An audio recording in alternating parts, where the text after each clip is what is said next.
Hello everyone.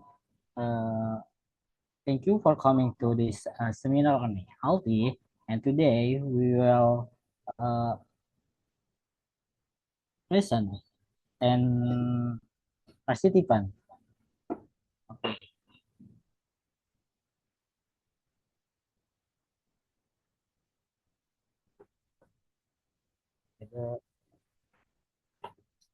The 10 participant. Okay, we will invite the first participant.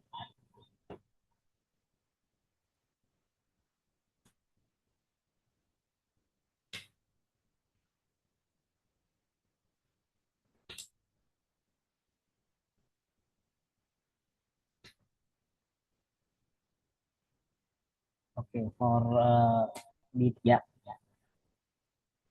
The first participant is Vidya. For the time is yours.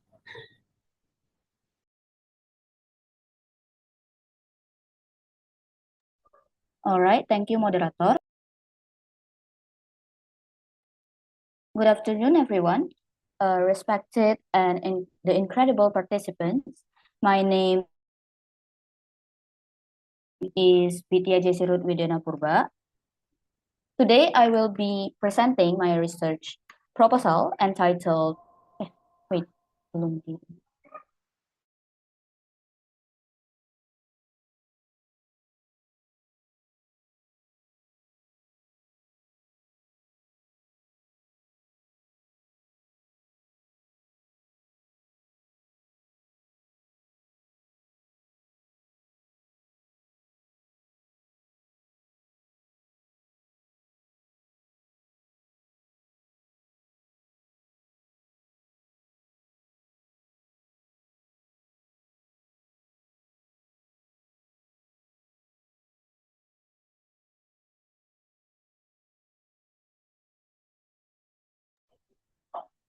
All right, thank you, moderator.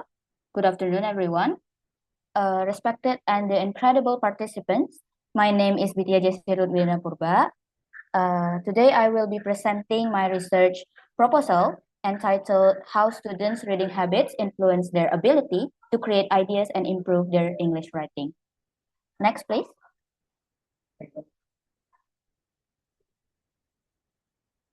Okay, let me begin with the background of the research. So, writing is one of the most important academic skills.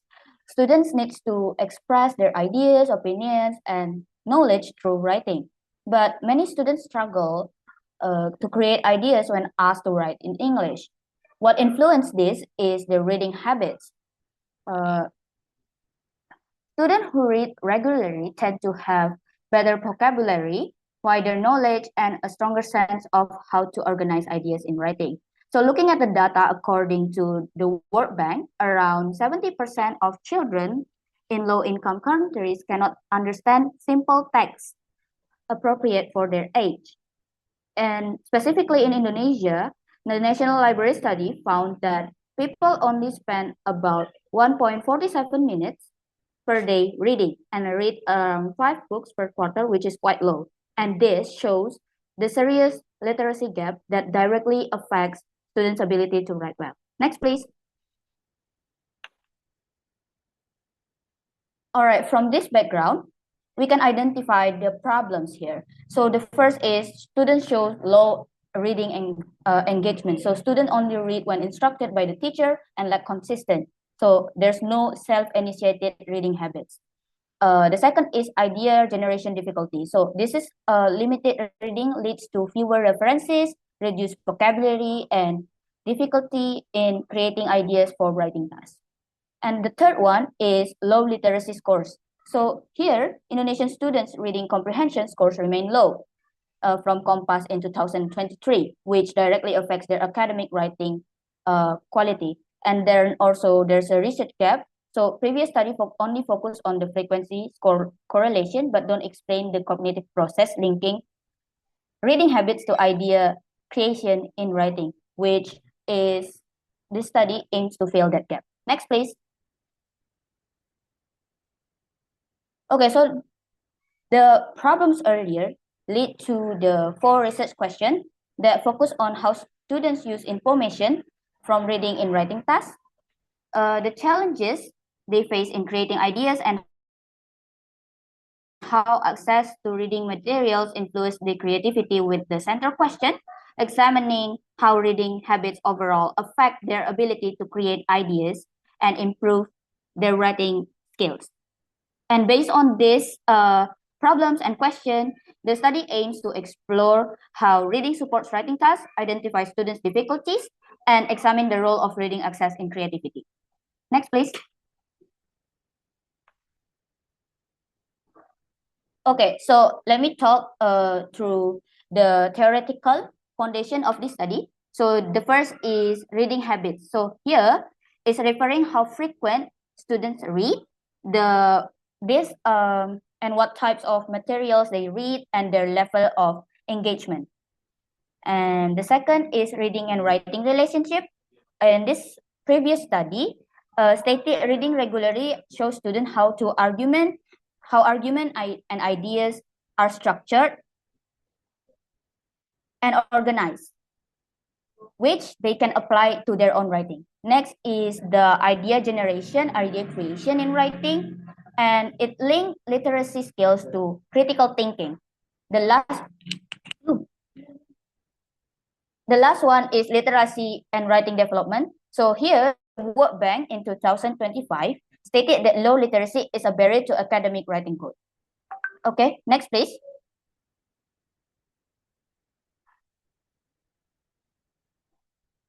Next.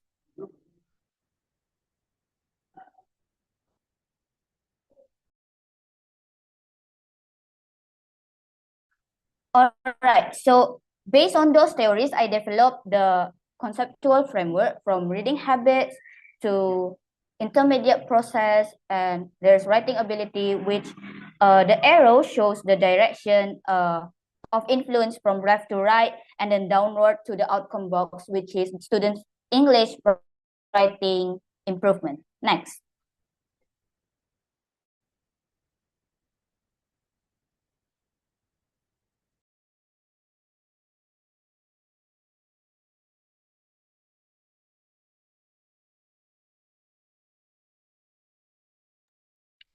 All right, so moving on to the methodology. So this study used a qualitative research design, specifically in a case study approach as defined by Creswell in 2012, which allows me to explore participants' experience in depth within a real-life educational context. The case here is student reading habits are and how they connect the idea creation in English writing. So next.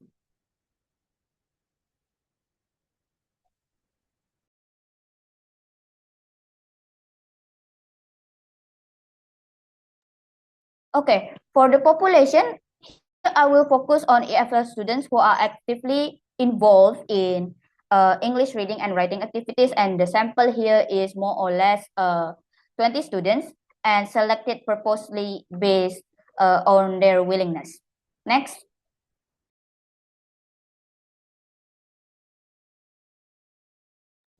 All right, so I will collect data using 3 instruments. The first is the interviews, and then the custom observation, and also document analysis. So interviews are the primary instrument. It is gonna be individually with each participant and audio recorded and then later transcribed. And then for the observation, I will observe students during reading and writing activities, and then using a structured checklist.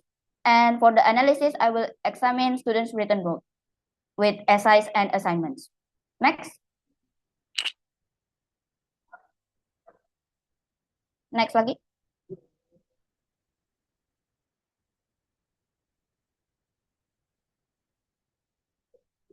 All right, so it is important to be transparent about what this study covers and what does it not, yeah? So this study focused on EFL students in one university setting using a qualitative case study around 20 participants. Next. And as for the limitation, the small samples mean finding may not be statistically generalizable to other contexts, and also self-reported interview data may carry social bias, and the researcher present during observation could influence student behavior. And this study also does not measure quantitative writing outcomes such as test scores. And this limitation will be acknowledged and addressed in the discussion of the findings. Next, please. Okay, so what are the expected results? What I expect this research to produce is to reveal a clear link between the reading habits and also idea creation in writing, which map out the specific challenges students face when trying to create their ideas for English writing tests. The findings should provide actionable insight for ELT teachers to integrate reading activities to writing instruction, and for institutions, the result can inform literacy development programs that strengthen both reading and writing skills. Next. So to wrap up, this study talks about the reading habits and are significant factor to students' ability to create ideas and write effectively in English. Also, through this qualitative study, I aim to provide deep, meaningful insight into the reading-writing connection in an EFL context. And I hope the findings will support teachers, students, and the institution in building stronger reading integrated writing programs. Next.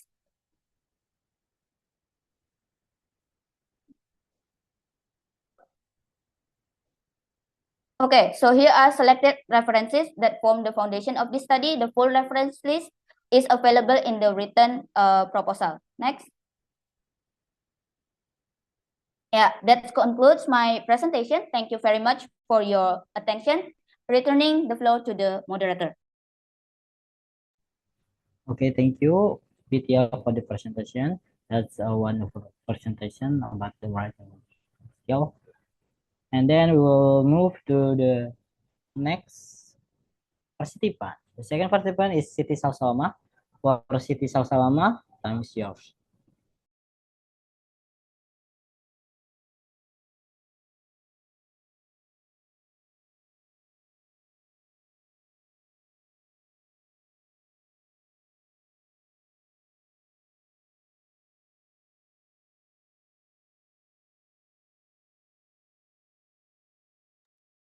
Test. Am I audible?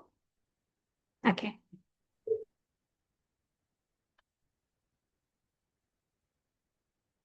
Yeah. Okay. Assalamualaikum warahmatullahi wabarakatuh. Good afternoon, everyone. First of all, I would like to express my deepest gratitude to Professor Dr. Shafrizal MPD, to the moderator and all the audience for the opportunity to present today. My name is Siti Salsalamah from the English Education Department of Universitas Sultan Ageng Tirtayasa. Today, I'm going to present my research proposal entitled AI Over-Reliance and its Effects on EFL Students' Collaborative Writing Output. I hope this presentation will be engaging and informative for all of us, so let us begin. Next, please. Before I dive in, here is the overview of what I will present today. Next.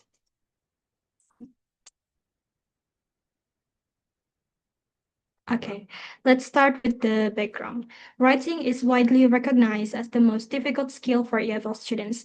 As per the notes in 2024, students learning to write in a foreign language must manage content, grammar, vocabulary, and mechanics all at the same time, which is a real cognitive challenge.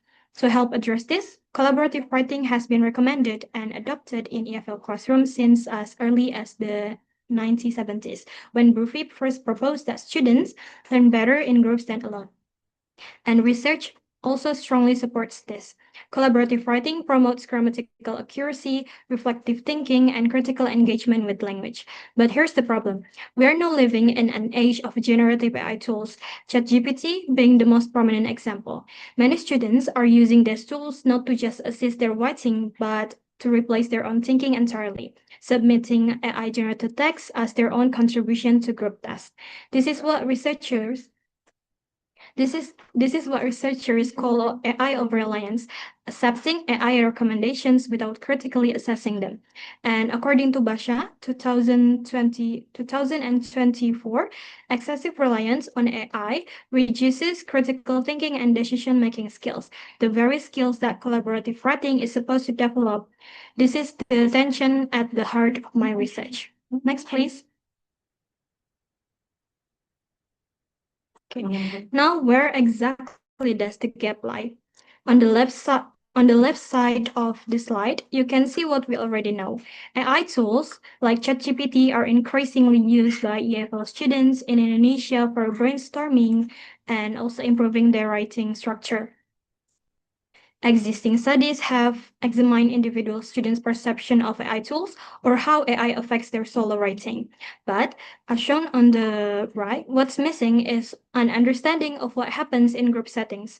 What happens to collaborative writing dynamics when group members differ in their degree of AI reliance? When one member submits unrevised AI text and another doesn't, what does that do to the group's output, to participation, and to shared authorship? This gap is especially important in the Indonesian EFL University context, where collaborative writing is widely used, but the involvement of AI of reliance has yet to be explored. So, this study aims to address exactly that gap. The findings are expected to benefit EFL educators, curriculum designers, and university policymakers navigating the ethical and responsible use of AI in writing instruction. Next, please. So based on that gap, I have formulated two research questions. The first research question is, how does over-reliance on AI-generated text shape the participation and contribution patterns of EFL University students in collaborative writing? And the second research question is, what effects does AI over-reliance have on writing quality and outcomes of EFL students' collaborative writing task? Accordingly, this study has two objectives. First, to investigate how AI over-reliance affects participation and contribution patterns in collaborative writing. And second, to examine how AI over-reliance influences the quality of writing outcomes in collaborative writing tasks. These two questions and objectives work together. One focuses on the process or how students participate, and the other on the product, which is what their writing looks as a result. Next, please. Now let's talk about the theoretical foundation of this study. The first is social constructivism, developed by Lev Vygotsky. Vygotsky argued that learning is fundamentally a social process. We grow through interaction with others. In collaborative writing, zone of proximal development is activated when group members share ideas, critique each other's work, and produce something together that no one could have created alone. This theorist sets the expectation. All members must actively and genuinely contribute. The second theory is AI literacy, introduced by Ng et al. In 2021. AI literacy is the ability to critically evaluate, use, and reflect on AI-generated content in an informed, ethical, and purposeful way. This theory is key to my study because it explains why over-reliance happens. It's not necessarily because students are lazy. It's because they haven't developed the skills to critically engage with AI tools. When you put these theories together, you get the core tension of this research. Social constructivism tells us that good collaborative writing needs every member to bring genuine cognitive input. AI literacy tells us when students can critically interact with AI, they skip that cognitive input entirely. The gap between these two is exactly what this study investigates. Next, please.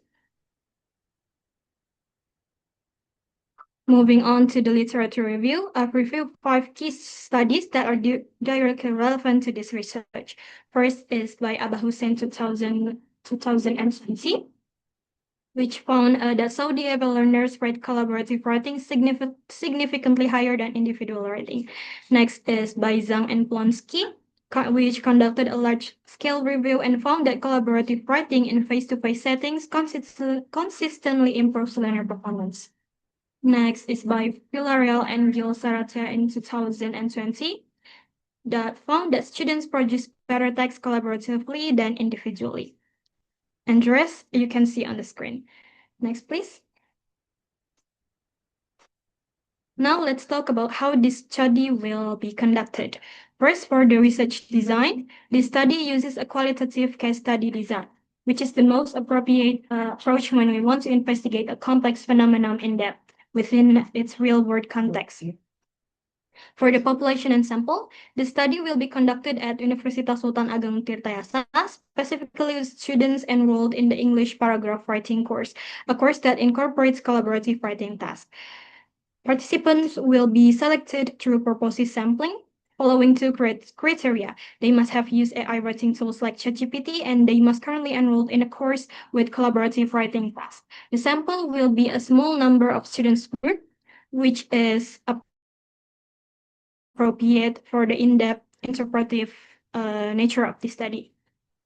And the instruments I will be used in this study is semi-structured interviews and document analysis. Next, please. So why does this study matter? This research makes two theoretical contributions. First, it extends our understanding of collaborative writing theory by introducing uncritical AI reliance as a new variable, a factor that challenges the traditional principles of interaction and shared contribution. Second, it expands the theoretical scope of AI over reliance research, moving from individual context to collaborative group settings. Practically, this study also offers value to EFL educators, giving them evidence-based awareness of how AI over-reliance disrupts group dynamics and equity so they can design better collaborative writing tasks. In short, this study sits at the intersection of two growing conversations in ELT, the value of collaborative writing and the risk of AI over-reliance. That brings me to the next, please. Sorry. That brings me to the end of my presentation.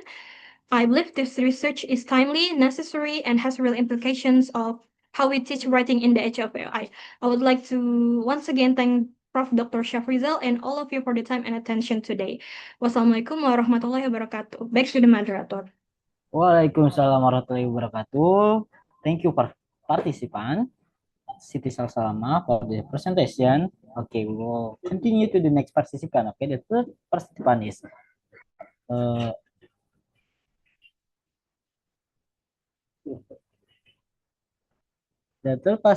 is Jalva Kristantia Kartanira. For Jalva, time is yours.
Okay, thank you, moderator, for the time.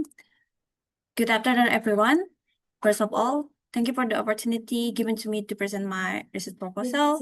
My name is Constantia Katarina, and today I would like to present my research proposal entitled An Analysis of Student Problems in Organizing Ideas in English Paragraph Writing Class at University Sultan Ageng Tirtayasa. Next slide, please.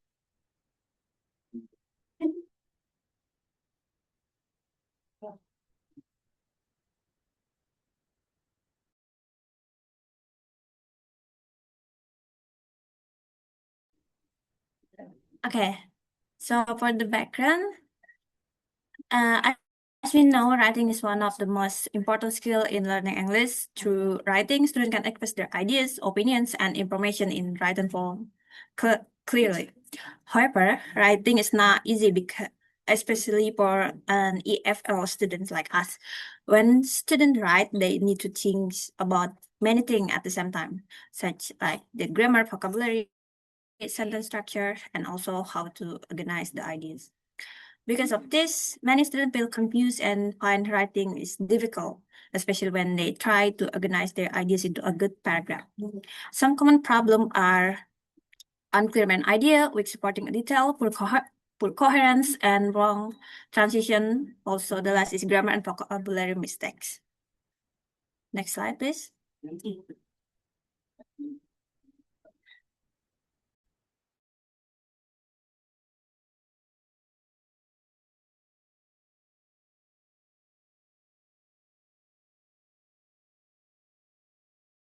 The problem statement.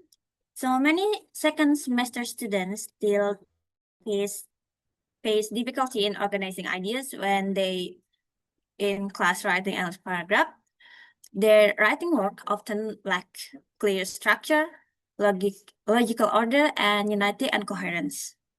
So based on this problem, I have 3 research questions. First is what type of problem the student face in organizing idea in English paragraph writing. Second is how do those problems affect student ability to organize idea in paragraph writing. And the last is which problem is most dominant among students. Next slide.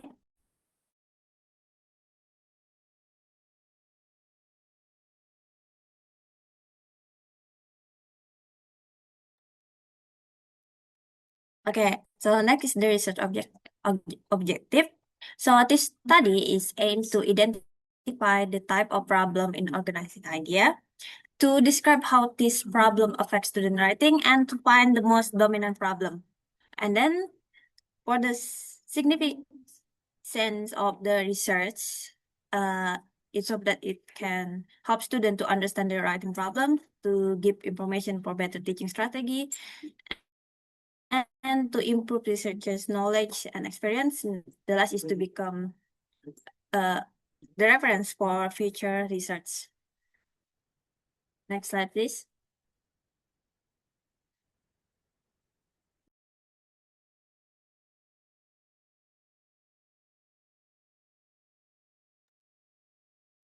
Okay, first, this slide is the review of related studies about student difficulty in organizing idea. First, there is research by Desi Boon in 2023 that students had difficulty developing and organizing idea, especially about this study found that many students had difficulty in developing and organizing idea when writing a paragraphs. And then the second is by Fadila Belkir and Rashida Bayeles. In 2017, they found that students had problem with coherence and cohesion in writing. And the last is by Marvin Pablo and Rasidon. It found that students lacked ideas and had transition problem. But for the research gap, that the previous study only discussed about the writing difficulty in general, and their few study focused specifically on organizing idea in paragraph writing, and few study were conducted at Universitas Sultan Agung Tirtayasa. Next slide.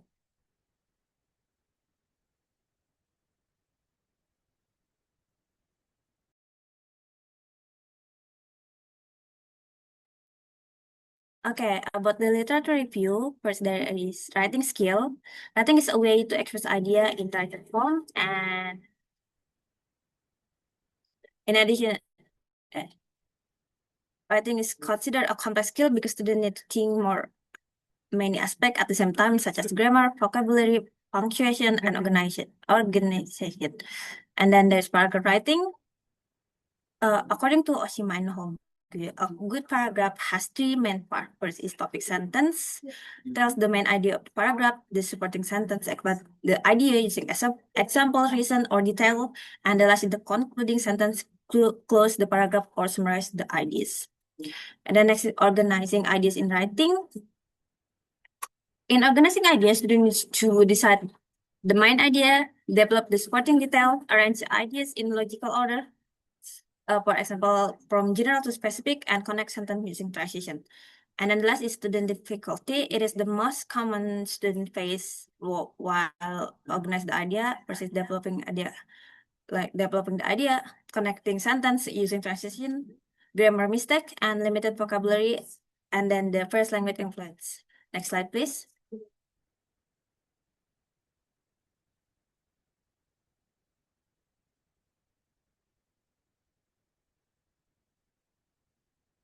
Okay, so this is the conceptual framework. This diagram shows the relation between writing skill to the class English paragraph writing and the student ability to organize ideas. And then the problem the student face, and there's the identification and analysis of student problem, and the last is the improvement of teaching strategy in writing class. Next slide.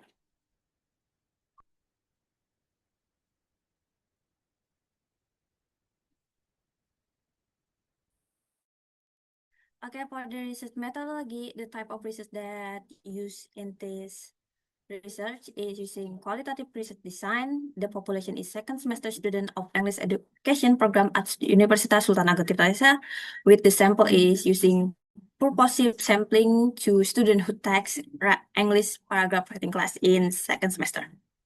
The instrument and data collection method, first I use interview to know the student experience and difficulty, and next is observation to observe classroom activity and writing process, and the last is documentation to analyze the student paragraph or the written form. Next slide.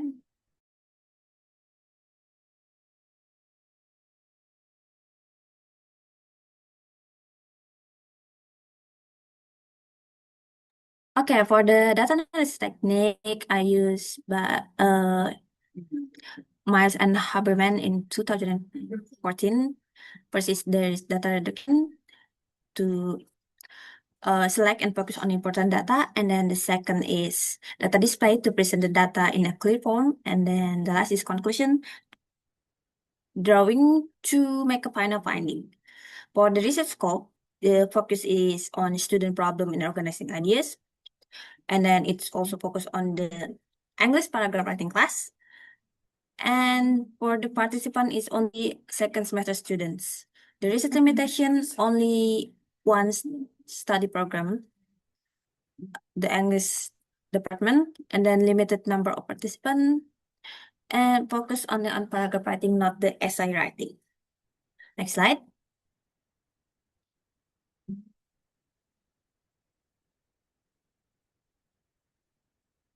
Okay, for the conclusion, so as I said before, writing is an important skill in learning English, but many students have difficulty, especially in organizing idea. Some students often struggle to develop idea, arrange them logically, and maintain unity and coherence. Because of this research aims to identify and analyze those problems.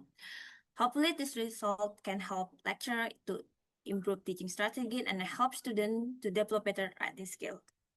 So that is from me. Thank you very much for the attention.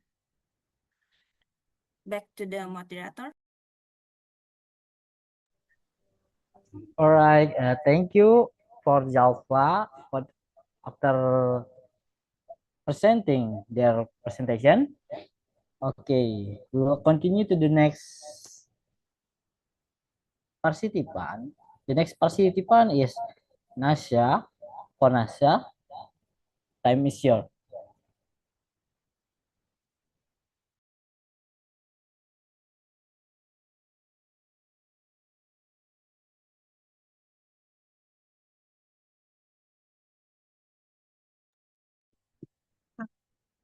Thank you for the moderator.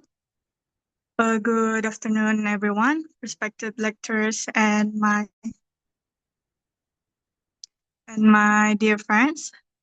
My name is Nasha Shifra Indira with student number 22232300050 from class 6B. Today, I will present my research proposal. The title is the The relationship between listening exposure and grammar acquisition among adult Indonesian EFL learners. For the seminar on English language teaching course under the guidance of Prof. Dr. Shafli Jal.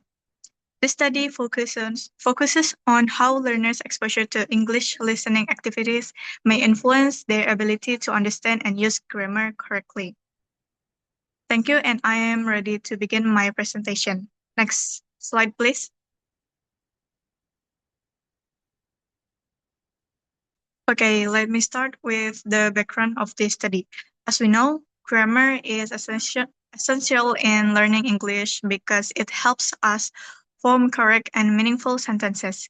However, according to the EF English Proficiency Index, Indonesia is still categorized as having low English proficiency compared to many other countries. In most Indonesian EFL classroom, grammar is taught through rule explanation and written exercises. But research in second language acquisition suggests that language input, especially listening, plays an important role in learning grammar naturally. This is why I want to explore whether listening exposure can help Indonesian adult learners improve their grammar acquisition. So the main problem is, although learners are exposed to grammar through listening activities like conversation, podcasts, and videos, many Indonesian adult learners still struggle with using grammatical structures correctly. So the question is, does listening exposure actually help them develop better grammar skills? Next slide, please. Moving on to the research problems. This study addresses two main questions. First, is there a significant relationship between listening exposure and grammar acquisition among Indonesian adult EFL learners? And second is, to what extent does listening exposure influence grammar acquisition among Indonesian adult learners? Okay, based on this question, the objectives of this study are to first to examine whether there is a significant relationship between listening exposure and grammar acquisition, and then to determine the extent to which listening exposure influences grammar acquisition among adult Indonesian EFL learners. Next slide, please.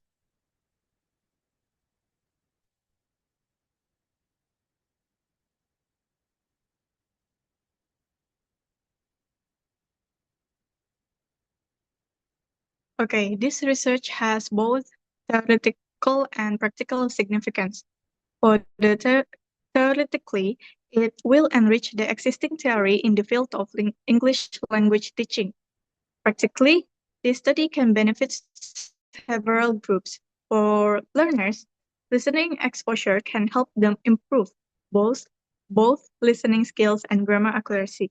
For teachers, it provides insight for combining listening activities with grammar instruction.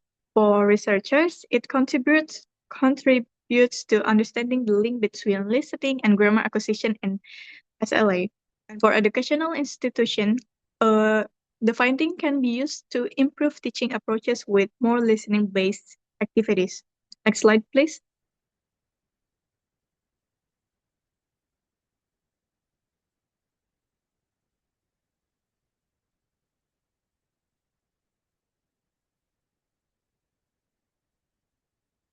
Now let me explain the key concept of the literature review covers. The literature review covers. The literature review covers three main areas. First, grammar acquisition. This is the process of learning rules that form sentences, including syntax and meaning. It is important because it helps produce correct and clear sentences and supports all four language skills. Grammar can be acquired through direct teaching or natural exposure to language. Second is listening and language learning. Listening is a receptive skill that involves understanding spoken language and requires active processing of sounds and meaning. For the difference from hearing is that listening requires focus and attention, and it helps us understand and reproduce language. And the last one is challenges in grammar learning. Indonesian learners face cognitive challenge, emotional challenge like anxiety and low confidence, instructional issues such as rule-based teaching with limited practice, and other challenges including limited exposure to English. Next slide, please.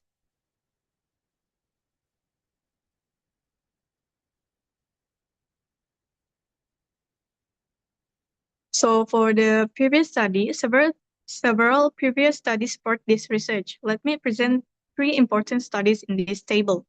First is from Jarani and Listia in 2023, conducted a systematic literature review of 30 students from 2009 to 2021, focusing on language exposure in SLA. Their findings showed that 80% of studies show positive effects on vocabulary, listening, speaking, and incidental learning. 20% were inconclusive and no negative effects were found. Exposure improved speaking and comprehension, especially in young learners. Second is from Akaya in 2023, used a systematic review method focusing on the role of listening in SLA.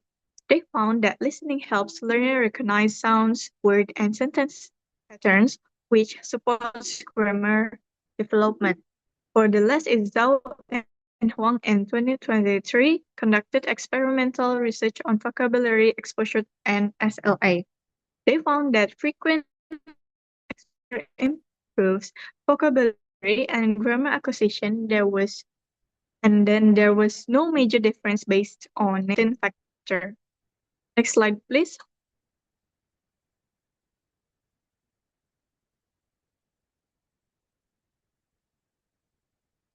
Now let me explain the methodology. This study used quantitative correlational research design. The variables are listening exposure as the independent variable and the grammar acquisition as the dependent variable. For data collection instruments, we will use a questionnaire and grammar test. Data will be analyzed statistically to determine the strength of the relationship and the significance of the relationship. Regarding the research setting, the population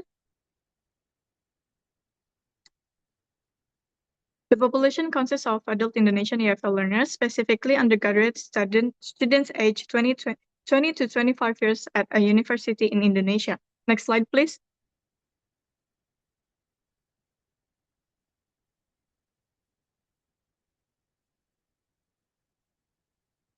For the sample from this population, a total of 40 students will be selected using purposive sampling. The selection criteria are as the written in the PPT. Next slide, please.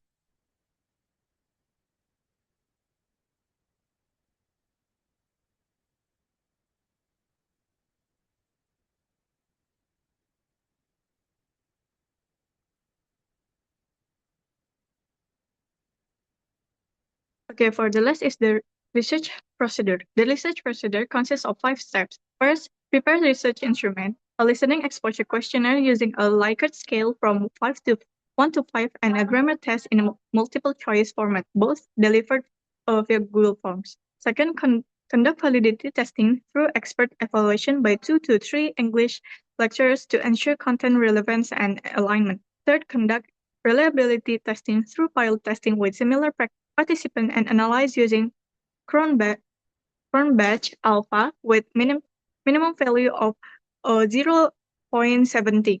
Fourth, distribute instrument online and collect data automatically through Google Forms. And finally, analyze the data to examine the relationship between listening and grammar acquisition. Okay, next slide, please. To conclude this study, this study aims to examine the relationship between listening exposure and grammar acquisition. Among relationship, we hope to contribute to better language teaching practices and help learners improve their English proficiency. Okay, thank you for listening.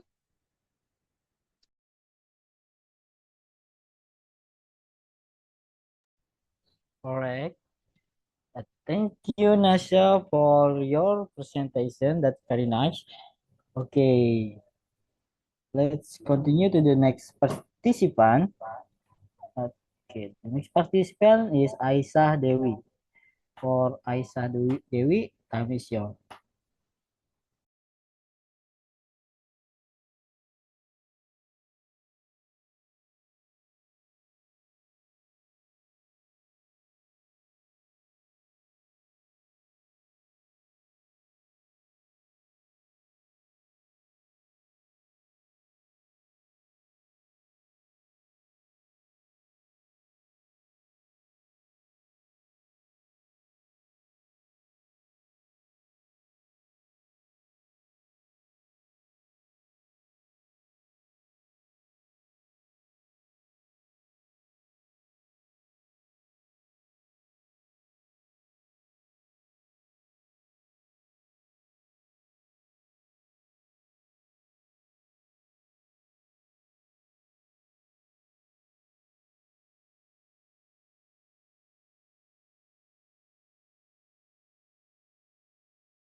Okay, thank you, moderator. Hello, everyone, respected and incredible participant. My name is Aisha Dewi Chalastari. Today, I will presenting my research proposal titled Examining Factors Affecting Grammatical Errors in Indonesia Student English Speaking. Next, please. Okay, the first one is Chapter 1, Introduction. Next, please. Let me begin with the background of this research. In this study, I focus on English as international language, especially in the Indonesian EFL context. Although English is widely taught, many students still have difficulties in using grammatical correctly when speaking. Speaking is an important skill because it allows students to express ideas, opinions, and information. However, many students face problems such as limited grammar knowledge, lack of vocabulary, and low confidence. Grammar plays a crucial role because it helps students produce correct and meaningful sentences. Without sufficient grammar understanding, students often make errors such as incorrect tenses, subject-verb agreement, and sentence structure. Previous study mainly focused on identifying types of errors, but not on the factor causing them. This study aims to examine the factor affecting grammatical errors in student speaking. Next, please. Okay, the next is problem identification. Based on the background, there are three main problems in this study. First, why do Indonesian EFL students frequently make grammatical errors in speaking English? Second, what factor contribute to this grammatical error? Third, which factor is the most significant predicator of grammatical errors? The next is research objective. The objective of this research are first, to measure the frequency of grammatical errors in student speaking. Second, to examine the relationship between several factors, including first language transfer, grammatical knowledge, language anxiety, motivation, and exposure to English. Third, to determine which factor is the most significant predicator of grammatical errors. Next, please.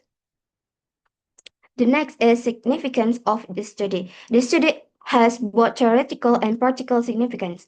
Theoretically, it contributes to EFL research by providing data about factors affecting grammatical errors. Practically, the result can help teachers develop better teaching strategies, help students improve their grammatical accuracy, and support curriculum designers in improving learning materials. Next, please. Moving on to Chapter 2, Literature Review. Next, please. The first one is speaking skill. Speaking is one of the most important skills in language learning. It allows students to communicate their ideas and opinions. To speak effectively, students need several components such as pronunciation, vocabulary, fluency, and grammar. Speaking ability is influenced by cognitive factors like grammar knowledge, affective factors like motivation, anxiety, and contextual factors such as a learning environment. Grammar is important because it affects the accuracy of speaking. The next is grammar in language learning. Grammars provide rules for forming correct and meaningful sentences. It is essential for clear communication. Students who lack grammatical understanding might produce incorrect sentences and experience low confidence. Grammar can be learned through implicit and learning, such as practice and exposure, and explicit learning, such as rule explanation and feedback. Combining both methods can improve student grammatical accuracy and speaking. The next is grammatical errors. Grammatical errors are deviation from correct language rules. These errors often occur in speaking because students need to produce language in real time. Common errors including verb tenses mistake, subject verb disagreement, incorrect word order, and missing word. Research show that beginner students tend to make more errors than advanced learners. This error can reduce communication clarity and effectiveness. The next is factor affecting errors. There are several factors that contribute to grammatical errors. First language transfer, where students apply their native language structure to English. Second, grammatical knowledge, where limited understanding led to mistake. Third, language anxiety, which affects student performance when speaking. Fourth, motivation, which influence learning effort. Fifth, exposure to English, where limited practice increases error. These factors are considered as independent variables in the study. Next, please. The next is previous study. According to Symbolon 2015, in speaking activities, students often make mistakes with verb tenses, subject, verb agreement, and sentence structure. According to Charisma and Bulan 2022, grammatical error can also result from a lack of practice, like grammar understanding and confusion when applying grammar rules. And the last is according to Stolford 2024. Student grammatical performance when learning a foreign language might be influenced by sub aspects including learning motivation, anxiety, and learning environment. So this study aims to fill this gap by examining the relationship between multiple factors and grammatical error in speaking. Next, please. The last one is chapter 3 method. Next, please. The first is research design. This study used a quantitative research design. It focused on measuring variables and analyzing them statistically. The design used is correlational, which aims to examine the relationship between variables. The dependent variable is grammatical error in speaking, while the independent variables include first language transfer, grammatical knowledge, anxiety, motivation, and exposure. This design helped identify which factors significantly influence grammatical errors. The next is population and sample. The population of this study consists of English education students who learn English as foreign language. The sample includes 20 students selected using purposive sampling. The criteria are students who have taken speaking course and are willing to participate. The sample size is suitable for small-scale classroom research. The last one is research instrument. The study used two main instruments. First, a speaking task. Students are asked to perform an oral presentation to respond a speaking prompt. Their speech is recorded, transcribed, and analyzed to identify grammatical errors. And second, a questionnaire. It uses a Likert scale to measure factors such as first language transfer, grammatical knowledge, anxiety, motivation, and exposure to English. This questionnaire distributed through Google Forms, and the data will be analyzed statistically. Next, please. Okay, in conclusion, this study aimed to examine the factors affecting grammatical errors in Indonesian student English speaking. By understanding this factor, it is expected that teacher and student can improve speaking accuracy and overall language performance. Thank you for your attention. Okay, thank you. Thank you for Aisha Dewi for the presentation. That's very well. Okay, we will continue to the next participant. The next participant is Jawa Miftah Hasni. For Jawa, time is yours.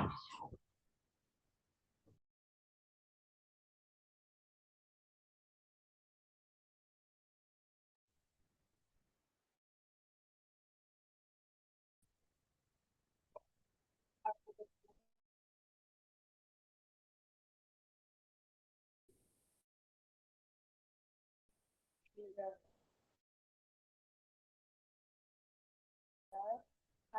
afternoon, everyone.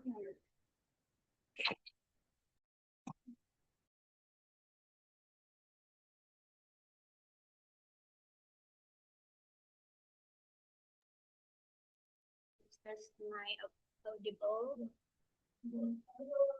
Really? Udah.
Okay, thank you so much, moderator.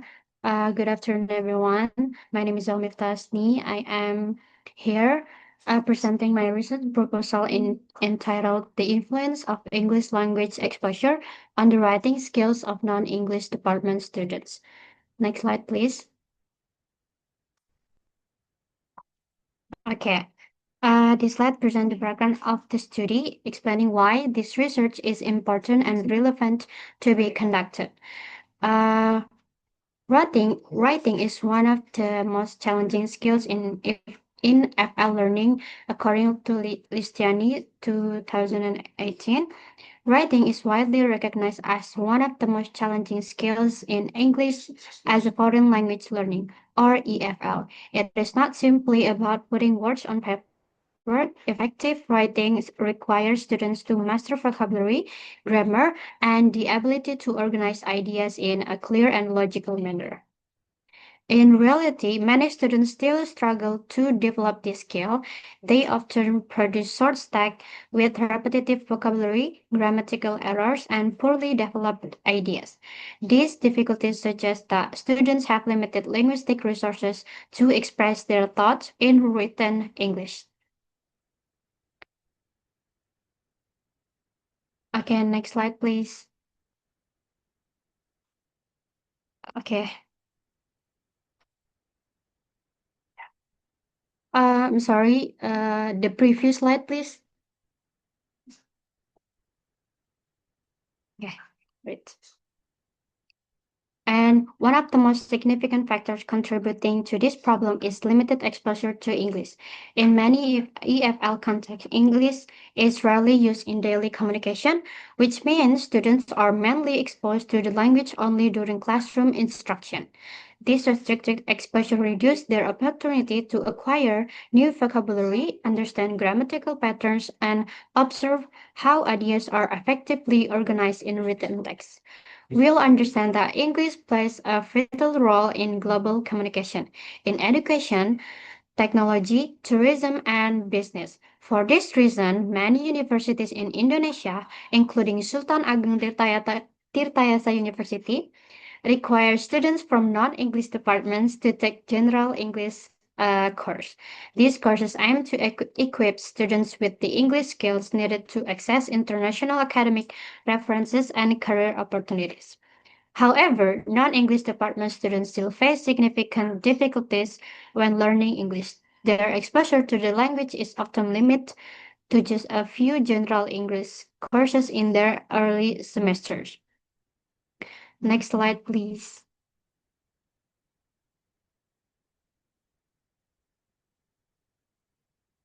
Okay.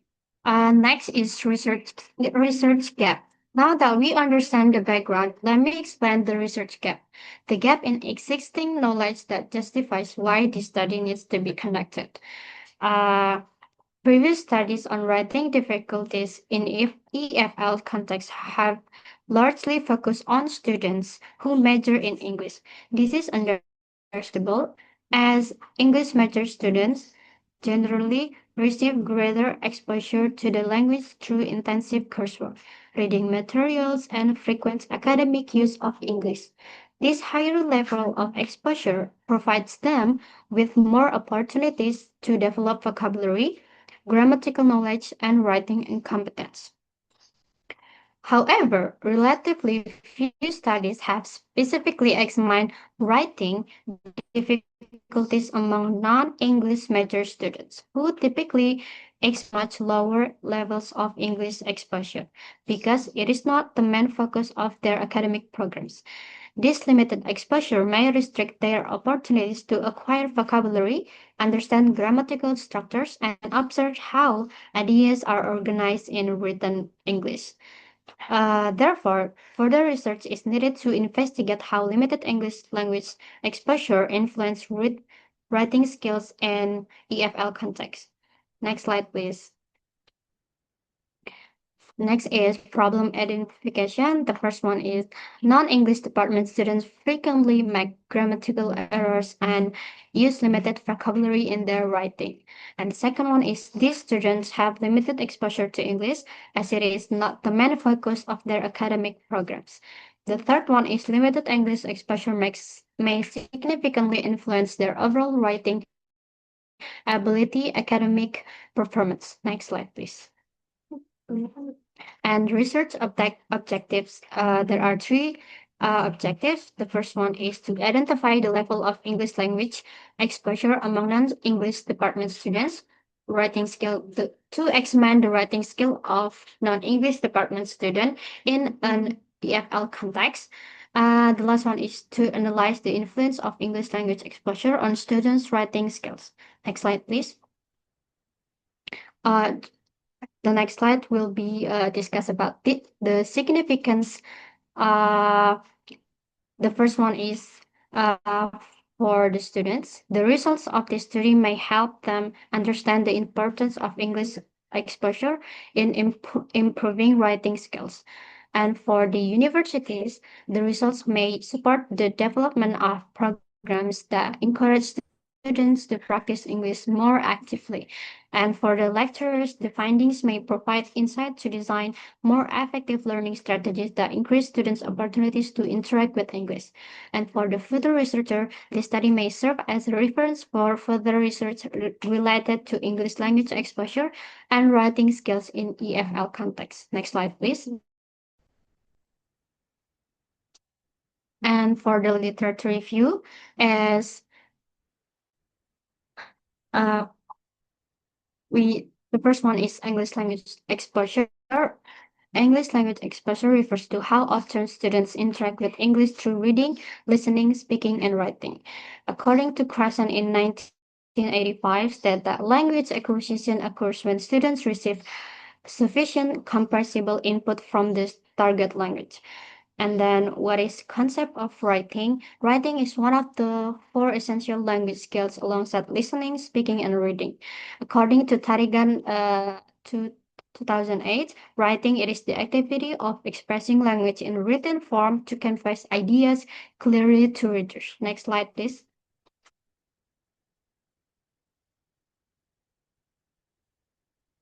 And the last one is students' difficulty. Arianti and Fitriana in 2017 found that EFL students commonly struggle with grammar, vocabulary, and paragraph organization. Vigati in 2014 also note that students with lower English proficiency face greater challenges with grammar and sentence structures. These difficulties are largely caused by limited English exposure and insufficient writing practice. Next slide, please. Okay, a few related study that I conduct is the first is from Tukan in 2024, Rahmasari in 2021, Aprianto et al. 2025. For Tukan, finding students that struggle with translating words, constructing sentences, and writing correctly, limited vocabulary and per sentence. And Rahmasari found that critical review activities help students analyze text better, organize ideas, and express opinions in written English. Next slide, please. And for the research design, for the approach is I use quantitative and measures relationships via numerical data and statistical data. And for the independent variable is the English language exposure, frequency of contact with English, and dependent variable is the writing skills, assessed through grammar, vocabulary, and organization and coherence. For the analysis is statistical analysis to determine the significance of the relationship between variables. Next slide, please. And the population and sample population is the undergraduate students from non-English departments, Sultan Ageng Tirtayasa University, and they are currently take English as general core, not their major. And for the sample is pervasive sampling method. Consists of 10 until 20 undergraduate students, and then they are currently taking and have taken English courses. And the last one is research instruments. I'm going to use questionnaire and writing test. Next slide, please. Okay, I think that's all from me. Thank you so much, everyone, for listening. That's all from me.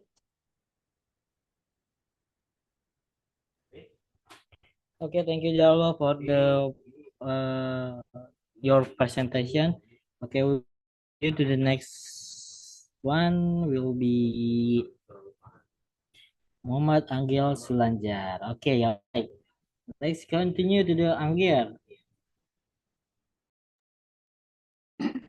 Please. Hello.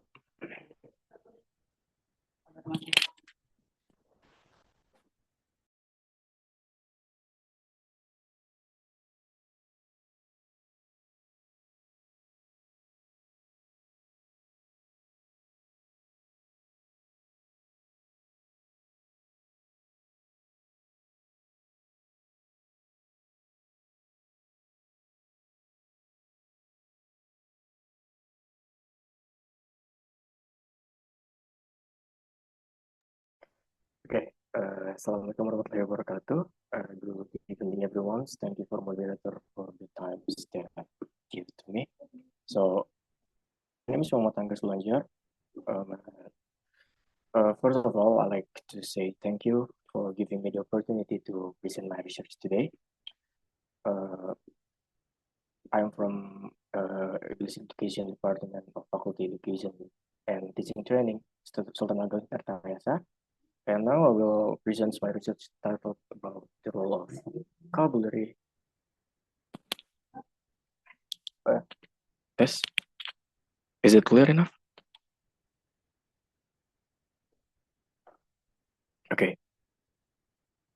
Okay, so I will introduce myself again. Okay, my name is Muhammad Anggil Sulanjar. I am from English Education Department of Faculty Education and Teaching Training in Sultan Ageng Tirtayasa, and today I will be present my results that titled "The Role of Vocabulary Knowledge in Students' Translation Ability."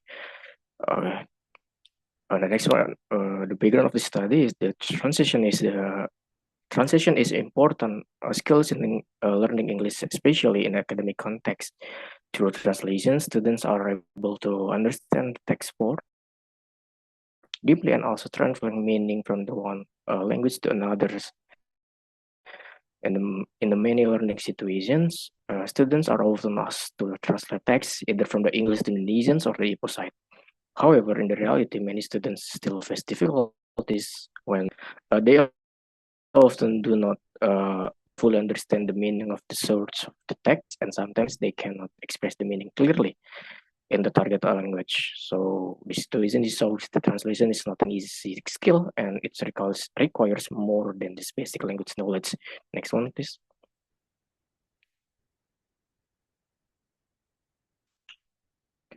Okay, so if we look at previous studies, that many research agree that vocabulary knowledge play an important roles in the language learning.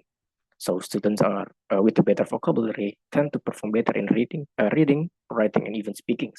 However, when it comes to translation ability, there is still a limited discussions that specifically explain how vocabulary affects translation performance. Most studies focus on the general language skills, not especially on translations. Therefore, this creates a gap that needs to be explored further. Next slide.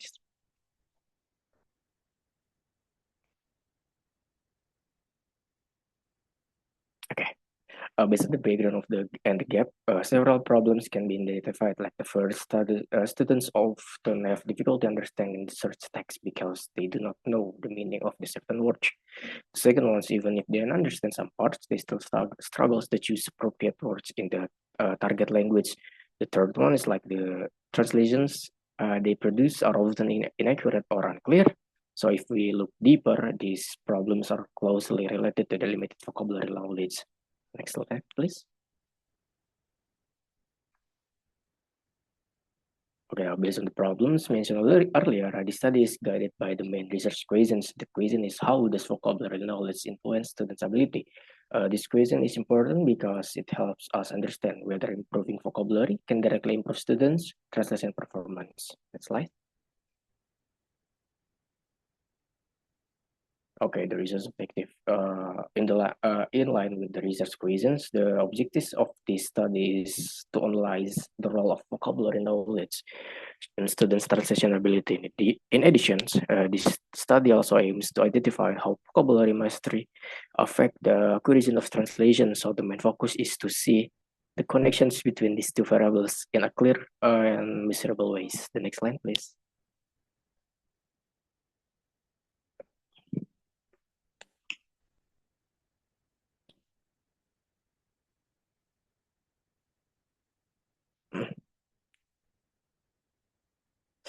Okay. The study is expected to provide several important conditions for teachers. The result of these studies can help them improve their teaching strategies, especially in teaching vocabulary more effectively. For students, the study can increase the awareness on importance of vocabulary in learning English, especially in the translations. For the research, the studies can serve as a reference or foundation for further research related to vocabulary and translations. Next.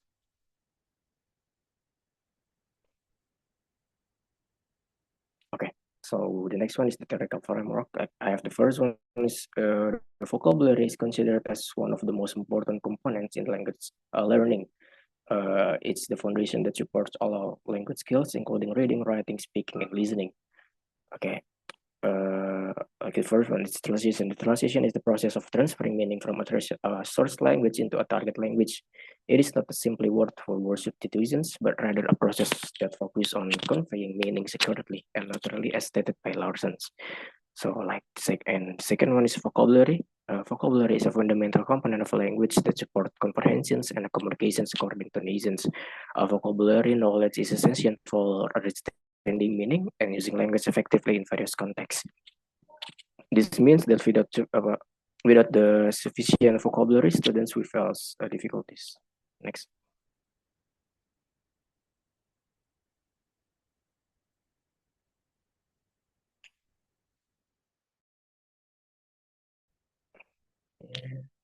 Okay, the next one is the conceptual framework. Students who have better vocabulary knowledge are more likely to understand the research text correctly. Sorry.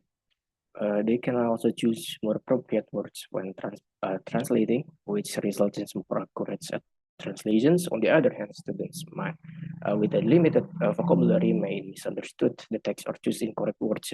Therefore, the vocabulary knowledge is expected to have a significant relationship with the translation ability. Next slide.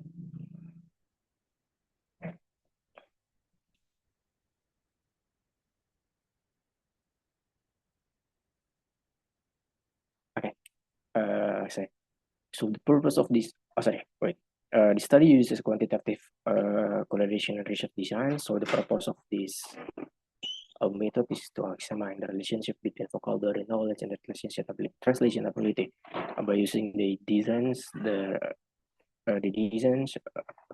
researchers can measure how strong the relationship between the two variable is. So this method is appropriate because the studies focus on analyzing the influence between variables. Next.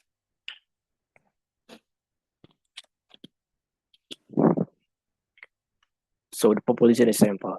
In this population on the sample, the population of the studies consists of students at certain levels. It's in it at maybe at the 8th grade of the middle high school. So from this population, and a sample is selected using appropriate sampling techniques such as random sampling or purposive sampling. The sample is expected to represent the populations so that the result of the studies can be generalized. Next.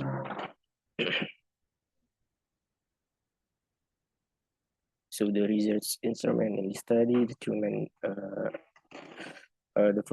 the two instruments are used. That's like the first one is the vocabulary test, which is used to measure students' vocabulary knowledge. And second is the translation test, which is used to measure students' ability in translating. These instruments are important because they are provide data needed to analyze the relationship between the variables. The next slide, please.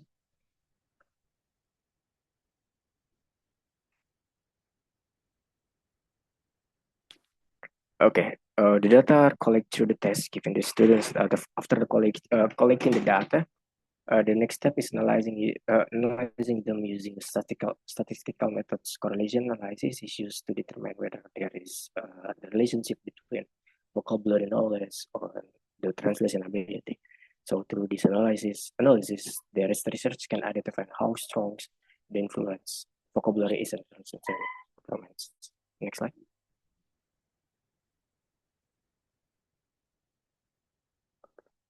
Okay, so in conclusions, vocabulary knowledge play a very important role in students' translation ability.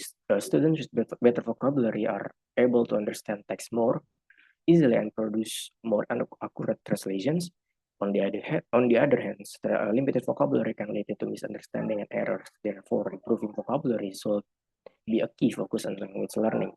So I hope that this study can contribute to better teaching and learning practice, especially in translations. Thank you very much for your attention. I will have it. Thank you. Assalamualaikum warahmatullahi wabarakatuh. Waalaikumsalam warahmatullahi wabarakatuh. Thank you for Muhammad Angger Sulanjar for the presentation. That's very good presentation. We will move to another.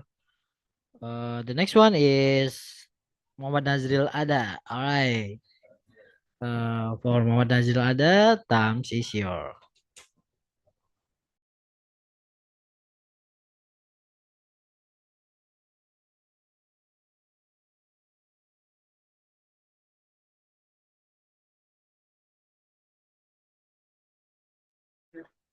Hello, is my voice clear? Okay, good afternoon, my fellow friends.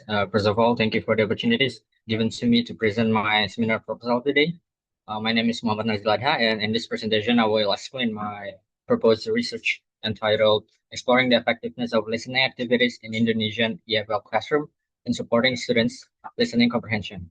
So this research focused on exploring how listening activities are implemented in English classroom and how students experience these activities, especially in relation to their listening comprehension development. So listening is widely recognized as one of the most challenging skills in learning English as a foreign language. So unlike reading, where students can reread text, listening requires students to process spoken language in real time. So in many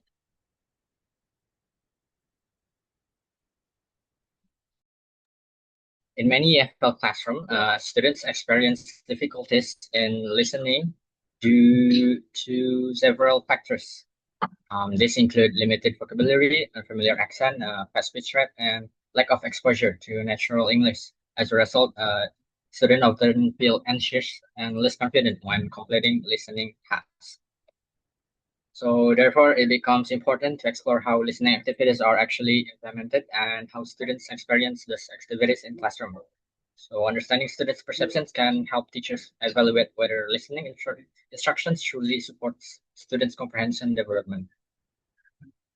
Next slide, please. So based on the background that I have explained, several problems can be identified. So first, listening remains one of the most difficult English skill for students. Second, listening activities in the classroom are often limited to traditional formats, such as playing audio recordings followed by answering comprehension questions. So third, although many studies have discussed teaching methods and strategies for listening, fewer studies focus on students' experience and perceptions toward listening activities in the classroom. Because of this, it is important to investigate how listening activities are implemented and how students actually experience them. The study aims to address this gap by exploring listening activities from the student's perspective. So for the objective of the study, the first one, we aims to analyze how listening activities are implemented in the English classroom and how they support students' listening comprehension. Second one is the study seeks to identify the main difficult students experience during listening tasks, such as problem related to vocabulary, pronunciations, and speech rate. So third is the research aims to explore students' perceptions and response towards the listening activities provided by the teachers. Finally, this study intends to provide practical suggestions that may help improve the effectiveness and engagement of listening instructions in the classroom. Next slide, please. So the study is expected to provide several important contributions. First, for the teachers, so this research may provide insight into how listening activities are experienced by students. Second is for students, this study may help improving listening instruction so that it better supports their comprehension and confidence when dealing with spoken English in real life situations. Third is for the future researchers. The study can serve as reference for further research on listening comprehension, classroom practice, and students' perspective in EFL context.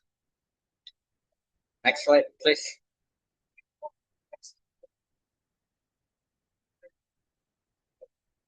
So this slide, literature review, the study is based on several keys related to listening comprehension and language learning.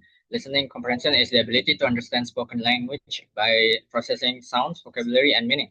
So it involves a bottoms-up process such as recognizing words and sounds, and top-down process such as using background knowledge to interpret meaning. So for the listening comprehension and its influence factor, it is a fundamental skill in EFL learning that requires learners to interpret spoken language actively. So listening activities and authentic material in classroom practice, it through structured activities and exposed to meaningful input. Students' difficulties and teachers' approach, despite instructional support, many students experience challenge in listening comprehension. Next slide, please. So this slide present the conceptual framework of my study. So at the center of this framework is very how active. So the left side are the activities. Those includes practice-based tasks and interactive classroom activities designed by the teachers.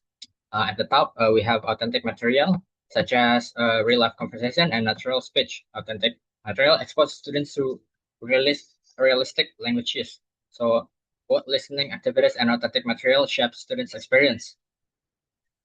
Finally, the process leads to processing and evaluating, where listening activities are analyzed and evaluated based on students' experience and comprehension result.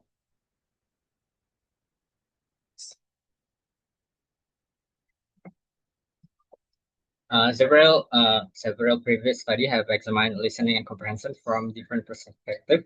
So first, studies on authentic material have shown that using real-life audio and natural speech can improve students' listening comprehension and increase their motivations.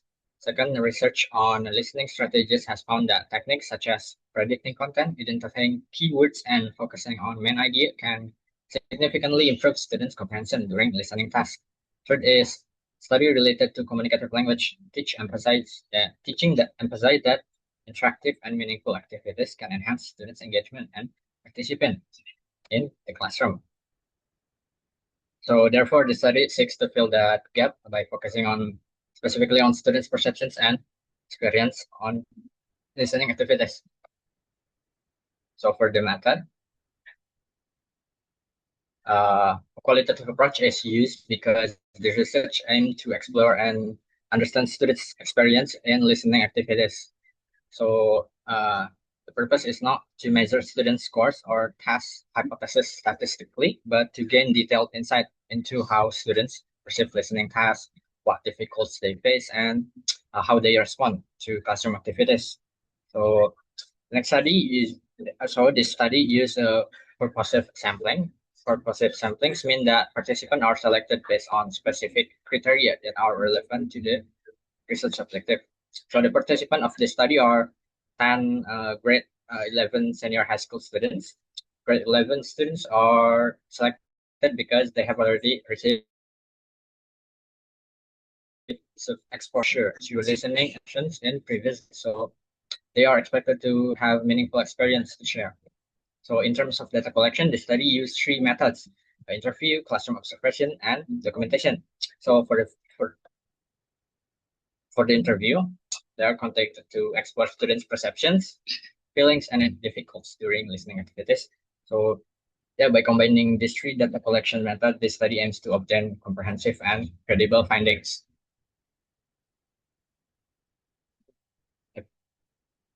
So yeah, these are the selected references that I use for this proposal seminar. You can look up to it.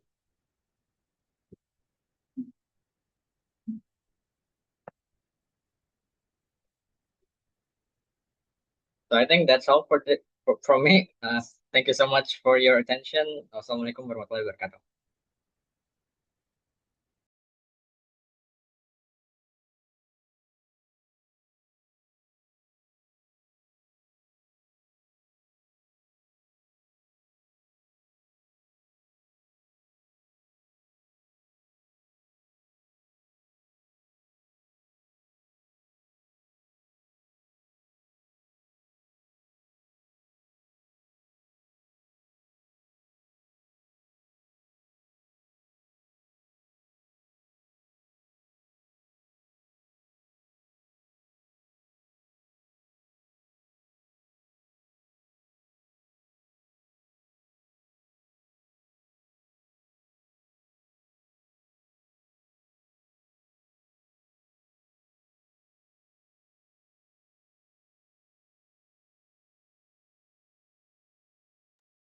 All right. Thank you for Muhammad Azril. We will continue to the next part. The next one will be Noval Barikaradi. For Noval Barikaradi is here. Okay. For Noval, time is yours.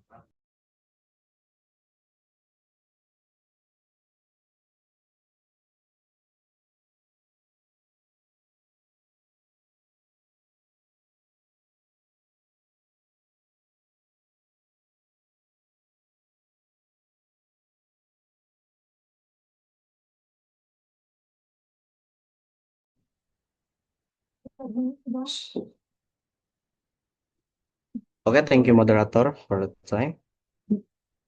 So, good afternoon, everyone. My name is Noval Barikaradi. So today I will present my research proposal. The title is The Impact of Grammar-Oriented Learning on Students, Speaking and Safety in English Classroom Communication.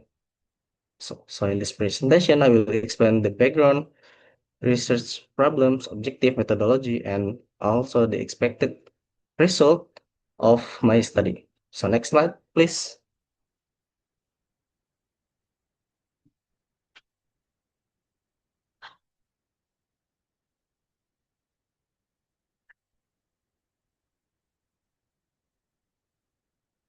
So, first, let me start with the background of the research. this because it is directly related to communication. But in reality, many students feel anxious when they are asked to speak in English. So one common reason is the fear of making grammatical mistakes. Students often worry about being incorrect, which makes them hesitant to speak.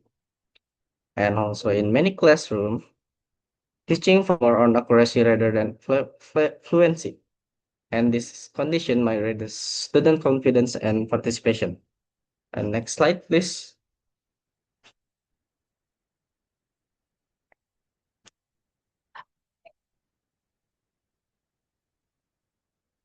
So for this slide is explain about the problem identification and research gap. So based on this situation, the main problem is that students experience speaking anxiety because they focus too much on grammatical accuracy. And this fear leads them to hesitate, lowers their confidence, and limits their participation. And as a result, their fluency and communication ability are affected. And also in terms of research gap, many previous study focus on grammar teaching techniques and speaking performance. However, only a few studies discuss the psychological impact, especially speaking anxiety caused by grammar-oriented learning. Next slide, please.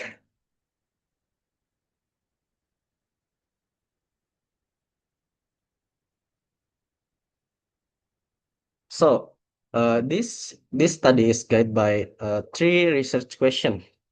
So the first one is how does grammar-oriented learning influence students' speaking anxiety? Second one is why do students focus on grammatical accuracy when speaking English? The last one is how does this focus affect their confidence and fluency? So in line with this question, the objective of this study is are to analyze the impact of grammar-oriented learning on speaking anxiety, to identify student perception of grammatical accuracy, to examine its effect on confidence and influency. Next slide, please.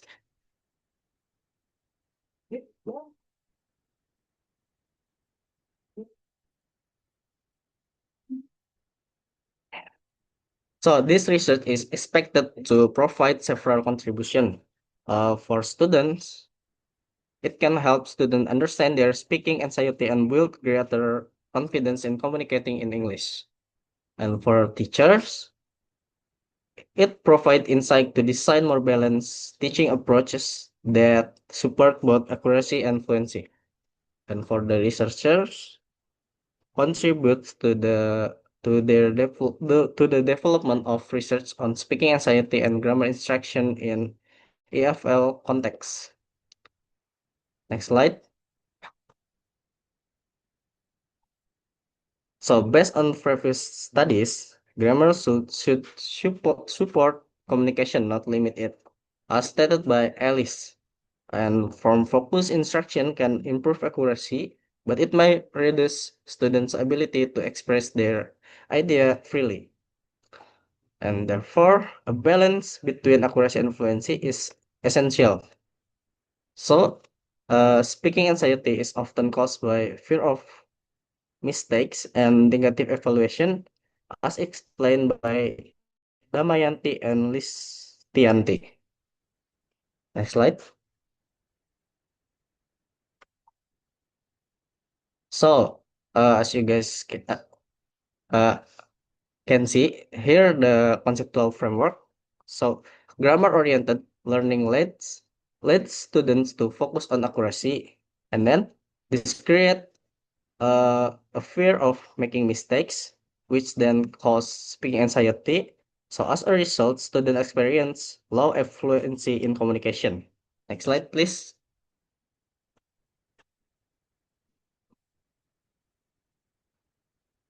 So this study use a qualitative descriptive method, focusing on student perception and experiences. So the data will be collected by questionnaires and semi-structured interviews. Next slide. So the data will be analyzed by descriptive analysis for questionnaire data and thematic analysis for interview result.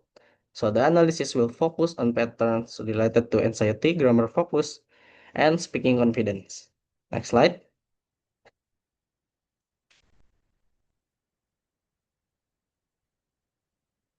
So here the research scope and limitation. So for the study, it is focused on students in English classroom, especially in speaking and activities and anxiety. So, however, there are some limitation like limited number of participants that are based on self-reports. Result might not generalize to all contexts. Next slide.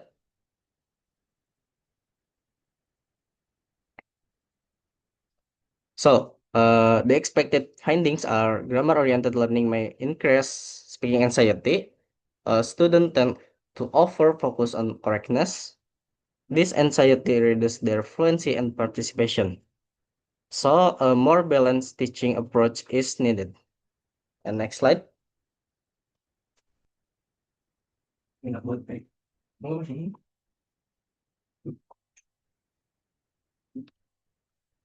So, in conclusion, this study highlights that while grammar plays an important role in language learning, and excessive focus on grammatical accuracy can contribute to students' speaking anxiety. And this anxiety might reduce their confidence, limit their participation, and negatively affect their fluency in classroom communication. Therefore, it is important for teachers to adopt a more balanced approach that integrates both accuracy and fluency in order to create a supportive learning environment and encourage students to communicate more confidently in English. Next slide, next slide. So here are the references and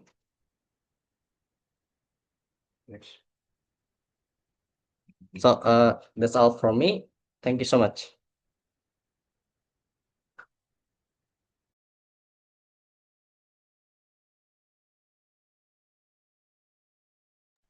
All right. Thank you for Noval for the presentation. We will continue to the next one is Ella Aprilia. Is Ella is here?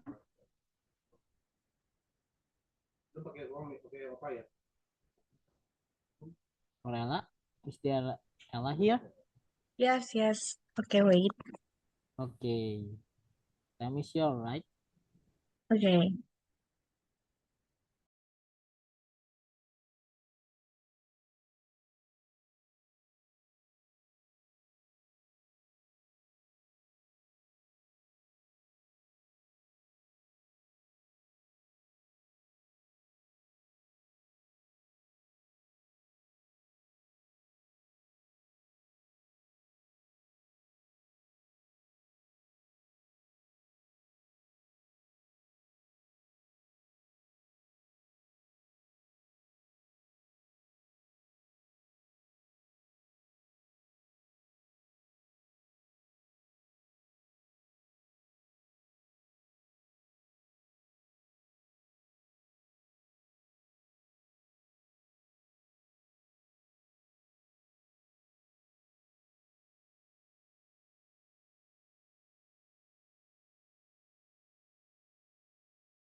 Okay.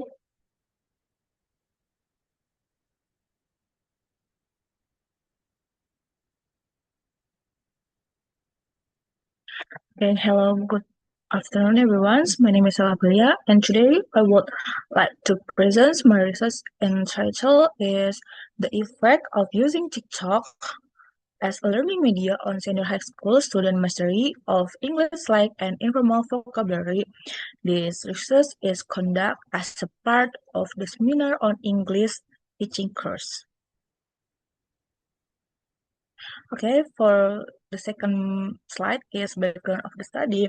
In today's digital era, there is a significant shift in how students learn. TikTok, with over 1 billion users, has become a popular platform where students are exposed to English, especially slang vocabulary, through their For Your page. However, conventional English teaching still focuses mainly on formal vocabulary and often ignores informal expressions such as low K, slay, and no K. This creates a gap between classroom learning and real-life language use. Therefore, this study aims to explore how TikTok can help students learn informal English vocabulary more effectively. Okay. For the third slide is research questions, objectives, and significance. This study has two main research questions. For the first thing is, does TikTok use impact students' mastery of English slang?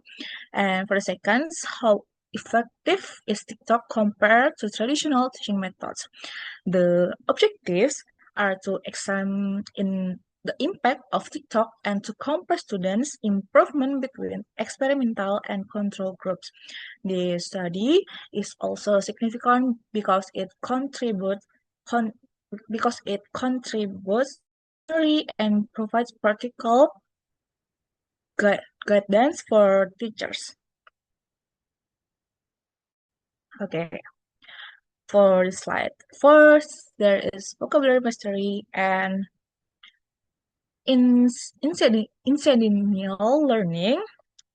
According to Nations 2001, vocabulary mastery includes receptive and productive knowledge. Receptive means understanding words, while productive means using them correctly. In traditional classroom, students focus mostly on formal vocabulary, while slang is often overlooked. The study also used incidental learning, where students learn vocabulary naturally while engaging with content. TikTok provides this opportunity through engaged and contextual video. Okay, for the next slide is technology in change language. Learning digital tools play an important role in increased motivation and engagement. TikTok provides authentic language input and creates an interactive learning environment. It also exposes students to real-life expressions used by native speakers. Additional repeat exposure to vocabulary on TikTok supports memory retentions. Okay, for the next class is synthesis and hypothesis. Previous studies support the effectiveness of digital tools in language learning. For examples, like Nation explains vocabulary acquisitions, while Meyers highlights the benefits of multimedia learning. Based on these theories, this study proposed two hypotheses.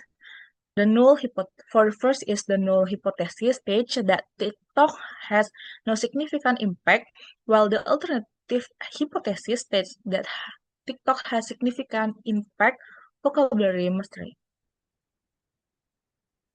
Okay, for the next slide is research methodology. This study used a quantitative quasi-experimental designs is conducted to examine two Kota Serang with two groups, experimental and control. The experimental group used TikTok-based learning, while the control group used traditional methods. Participants are selected use purposive sampling based on specific criteria. Then for the next slide is there are four main steps in the data collection.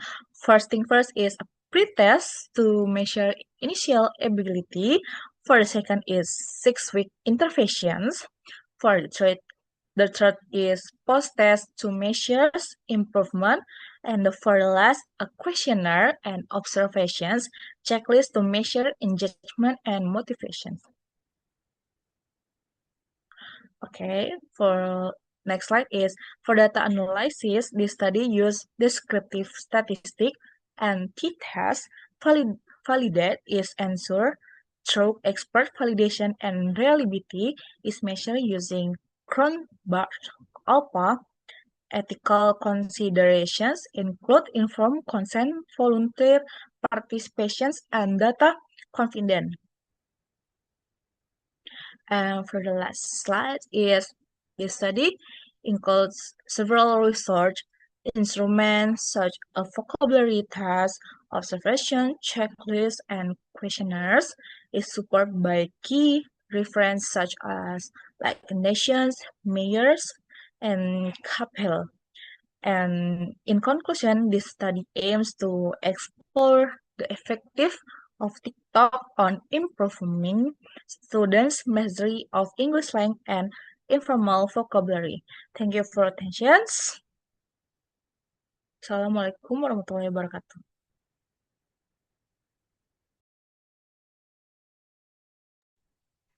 Waalaikumsalam warahmatullahi wabarakatuh. Alright, that's the last of the presentation. We will continue to the Q&A part. Okay, so for you guys who want to ask question, please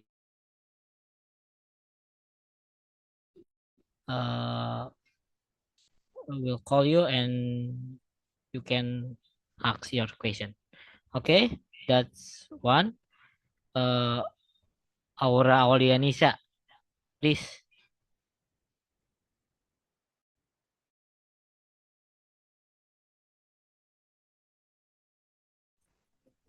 Okay, thank you, moderator. So, I would like to ask question to Angger regarding in the research design. So, your study uses a descriptive quantitative design. How can you claim influence or effect without using an experimental or correlation design? Thank you.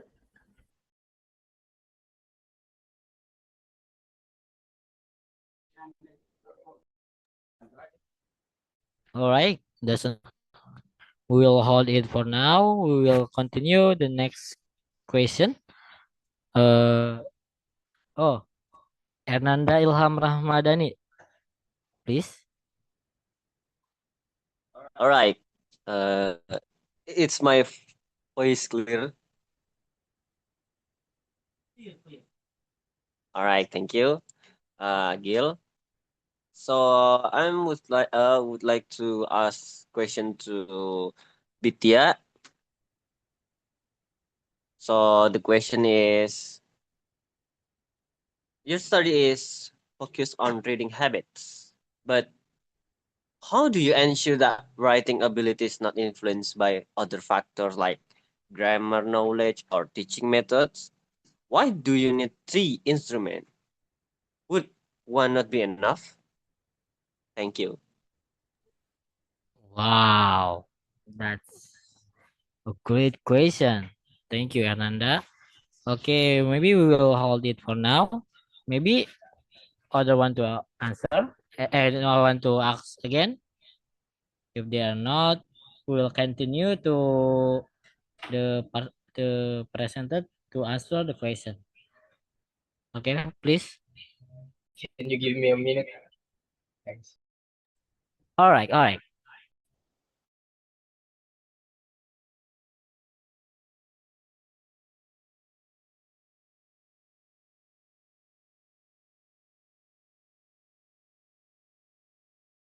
Okay.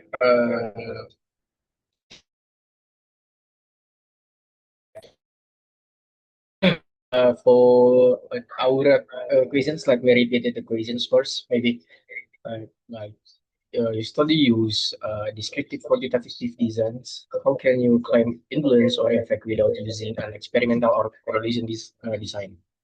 Okay, so that's a good questions. So like and it's something like I need to clarify in my study also. So like in my research, I use the descriptive quantitative designs, which means that my main goal is to describe and to analyze the data and not to establish causal relationships. Because of that, I cannot strictly claim that the reality because direct the cause and the effect relationship like an experimental study. So when I use like the influence or the effect, they are not meant to causal sense, but rather to like describe the tendency or the association between vocabulary and the knowledge in the translation ability. So in the another words, my study shows that students with a better vocabulary knowledge tend to have a better like translation result. But it doesn't prove that the vocabulary directly cause the improvement. So like if the goal were proof a causal relationship between a different designs, such as experimental or correlational study, will be more like appropriate. So it's a more accurate way to state my findings. It's that vocabulary knowledge is that are related to associate with students' translation ability rather than the directly influencing it in a causal ways. I think that's my question. Is it like clear to you, or is it enough?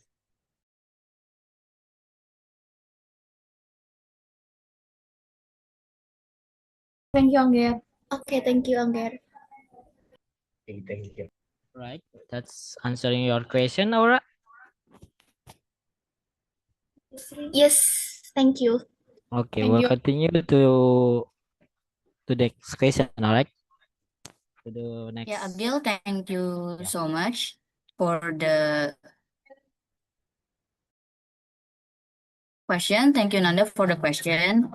And thank you, Agil, for the opportunity.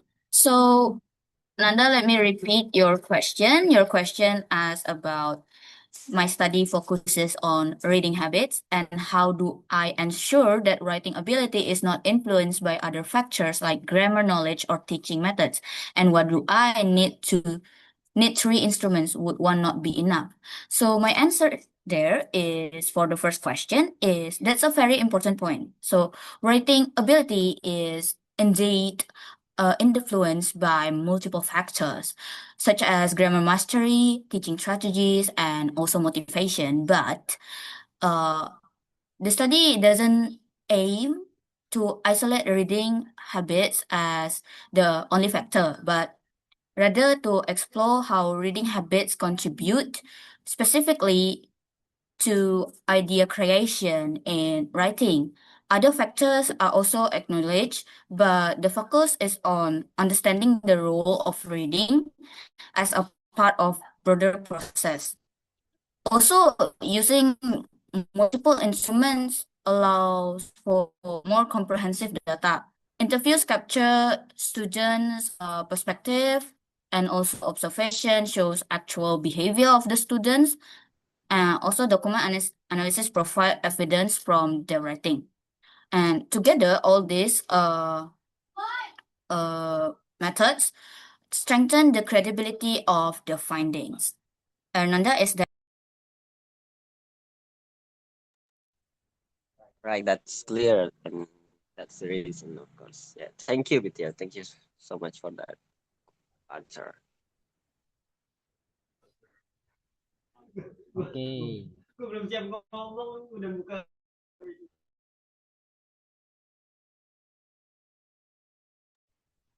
Okay, thank you for the questioning and for the answer.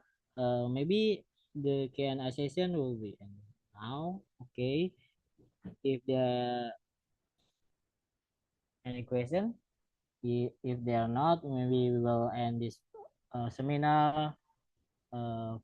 Thank you for the all participant. Thank you for all the presentation.